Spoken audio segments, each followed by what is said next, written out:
O Despertar Espírita está no ar, o seu momento de paz e reflexão, um olhar atento sobre temas da atualidade que interferem na nossa vida e um estudo dos conceitos fundamentais da doutrina espírita.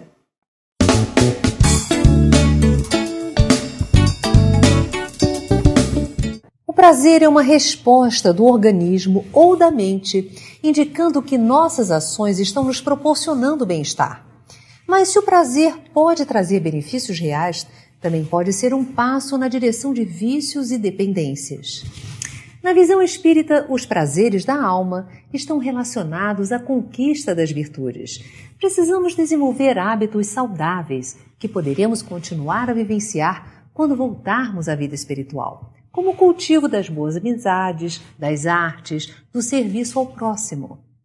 Mas o ritmo acelerado da vida na Terra multiplica as preocupações materiais que nos desviam do cultivo das boas virtudes e muitas vezes nos afastam das boas companhias. Que tipo de prazer devemos cultivar? Os prazeres físicos se diferenciam dos prazeres espirituais? Para conversar conosco sobre este tema está aqui o Dr. Jorge Pio. Ele é médico, fundador e coordenador do Projeto ASMA e pesquisador do Espiritismo. Bem-vindo ao nosso programa, Dr. Jorge Pio. Obrigado, Yasmin, mais uma vez pela oportunidade de trabalho.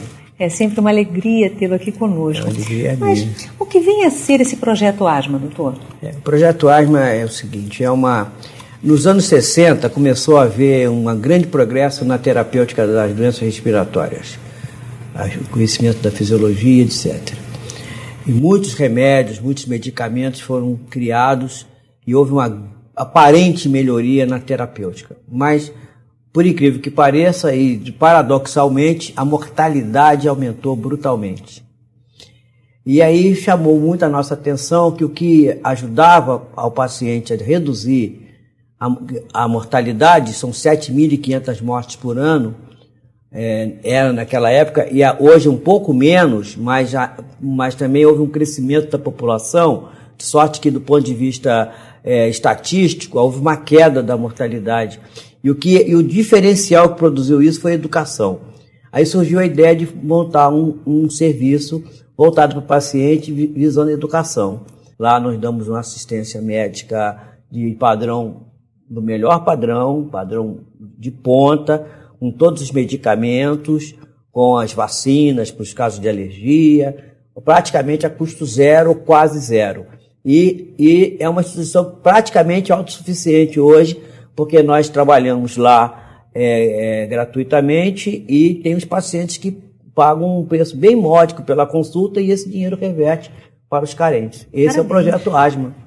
Parabéns pelo lindo projeto. E que as pessoas se queixam muito que eu venho para as entrevistas e não falo do Projeto ASMA. Então hoje nós conseguimos falar do Projeto ASMA. E com certeza o senhor tem grande prazer em participar e ter criado esse trabalho, em participar ativamente dele.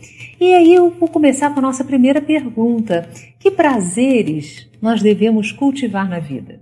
Quer dizer, quando fala assim prazer, a gente lembra logo de Epícoro, grande pré-socrático, né? Um filósofo que não deixou praticamente nada escrito, os escritos dele se perderam, ficaram alguns fragmentos. E como quase tudo na vida, a humanidade transforma as coisas. E hoje quando a gente fala em epicurismo, lembra-se de hedonismo, quer dizer, gozar a vida, não é? Beber, comer, boa mesa, boa cama, viagens.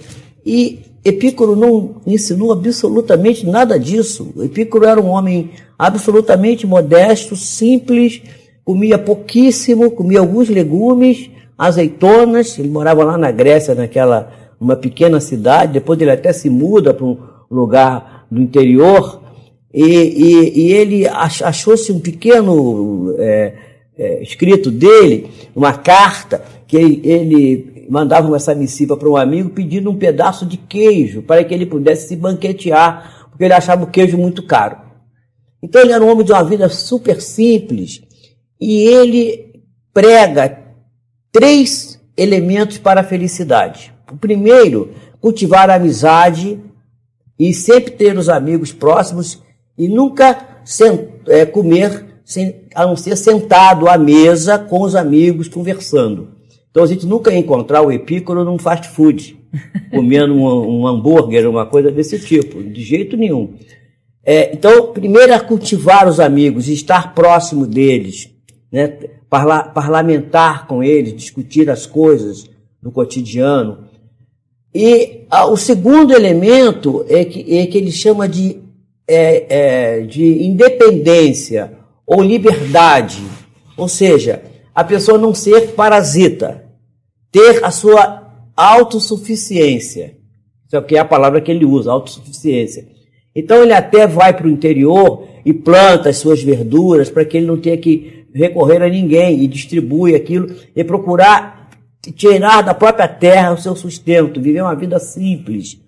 Então a independência, mas essa independência não é só material, a independência também mental, ter a mente livre, aberta, e não ser dependente mentalmente de ideia nenhuma, de sempre avaliar bem o que estão lhe transmitindo, para que não seja vítima de Herodes, né? Porque Herodes é o obsessor, que quer sempre a cabeça da pessoa, como ele quis a cabeça das crianças lá no Evangelho, né? Se livrar do Herodes. Então, cabeça livre, pensar por si mesmo.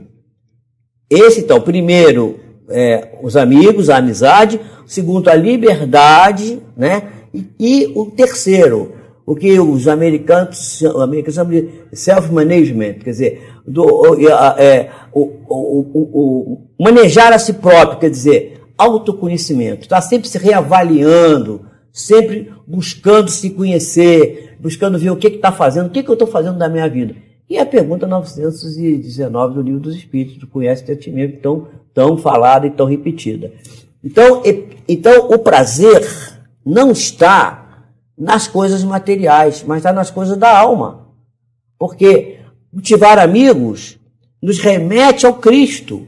Quando ele à mesa partiu o pão e o vinho e disse assim: fazei isso em lembrança de mim, em minha honra de mim, que foi tomado como uma coisa litúrgica por as religiões ortodoxas e dogmáticas. E não foi isso que o Cristo quis dizer. O Cristo quis dizer assim: reúna-se aos que você ama, sente-se à mesa com eles e lembre que eu fiz assim.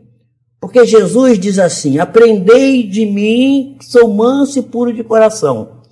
E uma vez fiquei me perguntando o que Jesus quis dizer aprender, o que é aprender de mim? Como é que eu posso aprender de alguém? Aí veio na minha cabeça assim: meu filho, você quer aprender alguma coisa de alguém? Senta do lado dele e vê como é que ele faz. Né? Então, aprender de mim, veja como eu fazia, como eu faço e faça igual. Procure me imitar.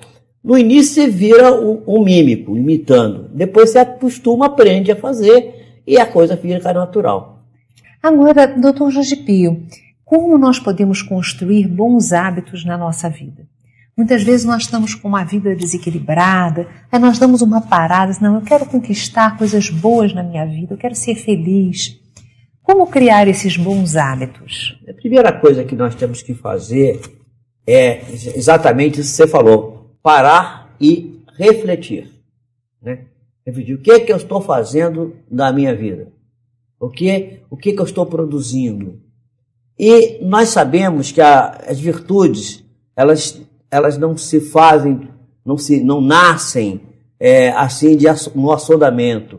A conquista das virtudes, me dizia uma vez uma entidade espiritual, que é uma coisa paulatina, gradativa e que necessita de um trabalho constante. Cuidar de si mesmo, não ser parasita dos outros. Se você pode pegar um copo d'água, por que você vai chamar o outro para pegar para você?